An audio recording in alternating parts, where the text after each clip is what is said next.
When it comes to stablecoins, the question is not about yield. It's about trust. Which one do you trust most with your capital? Some people lean heavily on USDC for its transparency and regulation. Others stick with USDT because it just works.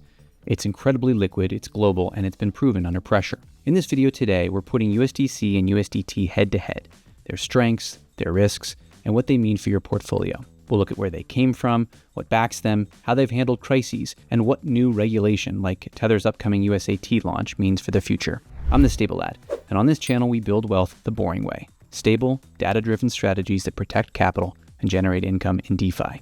Let's get into it.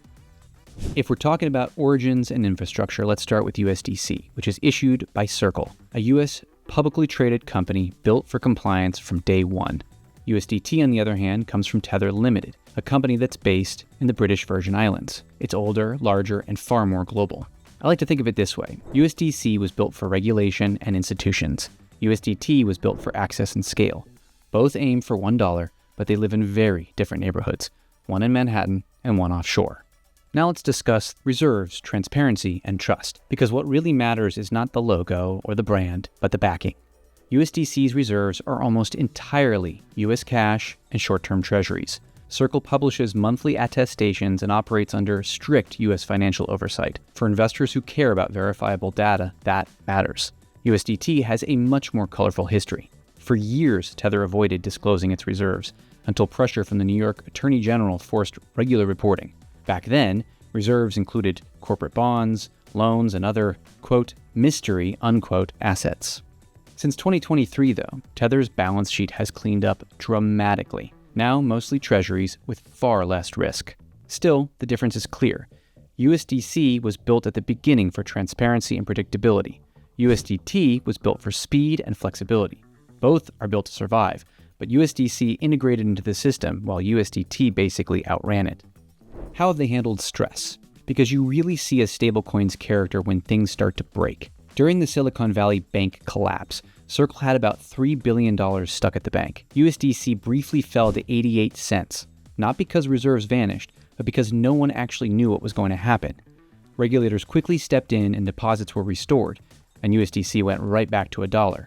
USDT was not touched by that episode. The irony being that USDC's ties to the US banking system actually caused its brief stumble, while USDT's distance insulated it. So if we're just going to look at history alone, USDT wins this round. It's weathered the Terra Luna collapse, FTX, and the Silicon Valley Bank panic without losing liquidity. But to me, there's a catch. We still have no idea how Tether would handle a bank failure of its own. There is no FDIC in the British Virgin Islands as far as I know. So if you remove the SVB bank event, a US-specific black swan, then the gap between USDT and USDC narrows fast. USDT has proven its toughness, but it hasn't faced Circle's kind of stress on its own turf. Let's take a quick pause. If you'd like a simple reference guide that shows you how I think about building a stablecoin portfolio, from risk tiers to position sizing, and even how insurance fits in, I put together a free guide you can download. It's the same framework that I use myself, designed to keep things steady and easy to follow at a glance. The link's right below this video. Grab the guide, and while you're there, make sure you're subscribed so you don't miss the weekly updates I share on how I'm adjusting my own portfolio. All right, let's get back to it. What about market and global reach? As of October of 2025, the total stablecoin market has hit an all-time high, about $314 billion. USDT has a massive lead with roughly $182 billion in circulation and over 500 million users worldwide. It's accepted nearly everywhere, from South American remittances to Asian trade. USDC sits around $61 billion, with more institutional footprint, powering fintech rails like Stripe and Shopify. And Circle's EURC, its European coin, is quietly gaining traction in Europe. So maybe it should be less Versus and more like Visa and MasterCard. Two different networks with the same mission, moving digital dollars safely and efficiently. Now let's talk about regulation. In June of 2025, the US Senate passed the Genius Act, the first clear federal framework for stablecoins. For USDC, it was basically like a soft landing, because it already operates in the US under US rules and publishes monthly attestations and fits right into the framework.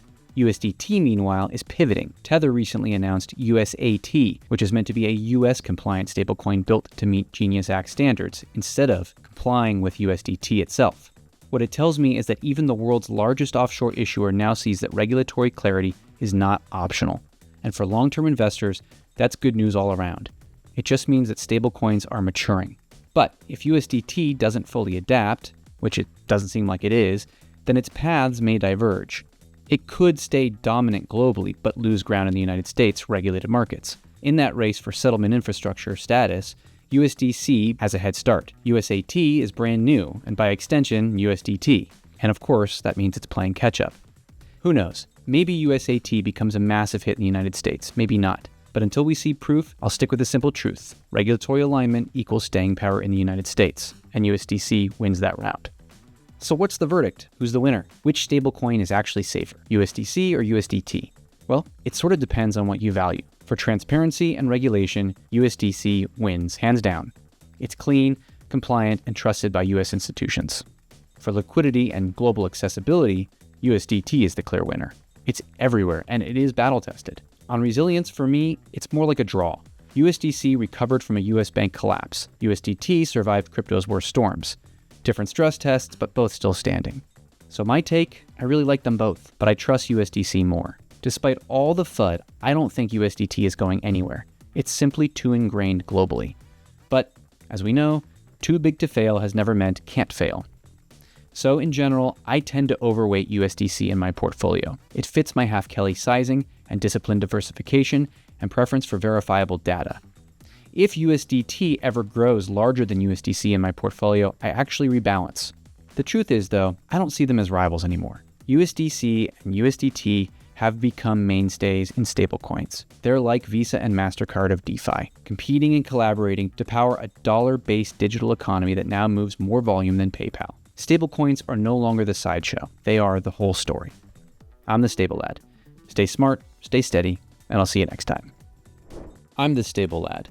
And if you like today's video, please hit that subscribe button. Every week I break down what's happening in the world of stablecoins and why it matters, clearly, calmly, and without the hype. This channel is for educational purposes. It is not meant to be financial advice, so always do your own research and manage your risk wisely.